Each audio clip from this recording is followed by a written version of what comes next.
Assalamu alaikum wa rahmatullahi wa barakatuh. Dans l'histoire des signes de la fin des temps, l'apparition du Dajjal, l'Antéchrist, se distingue comme l'un des événements les plus marquants et les plus terrifiants pour la Ummah. Le Dajjal est une créature humaine, mais il possède des caractéristiques surnaturelles qui en font une épreuve colossale pour les croyants. Il est décrit dans de nombreux hadiths authentiques, notamment dans Sahih Muslim et Sahih al-Bukhari. Le prophète sallallahu alayhi wa sallam a dit « Il viendra de l'Orient, d'un endroit entre la Syrie et l'Irak. Il causera un grand malheur aux gens de son époque, et il ne laissera aucune ville ou territoire qu'il n'ait pas fait souffrir. » Sahih Muslim. Le Dajjal est souvent décrit comme un homme de grande taille, avec une apparence frappante. Il a un œil unique, d'où il tire son nom, car le mot Dajjal vient de l'arabe Dajjala, signifiant mentir ou dissimuler.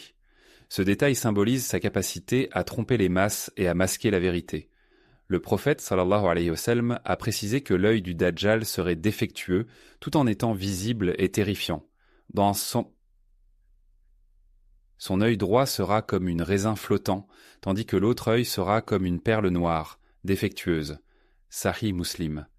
Son pouvoir réside dans sa capacité à effectuer des miracles trompeurs, à guérir les malades, à ressusciter les morts et à produire des illusions extraordinaires. Il aura une capacité sans précédent à contrôler l'environnement, notamment en créant des désastres et en manipulant les éléments de la nature pour tromper et séduire ceux qui le suivront. Le Dajjal se présentera comme un sauveur, un messie, mais il incarnera le plus grand des mensonges, cherchant à détourner les croyants de leur foi. Le Dajjal sera une épreuve que les musulmans devront affronter avec une foi inébranlable. Le prophète sallallahu alayhi wa sallam a averti les croyants. Quiconque entend parler du Dajjal, qu'il s'éloigne de lui, car un homme qui ira à lui pensant qu'il est un croyant, finira par être séduit par lui. Sahih Muslim.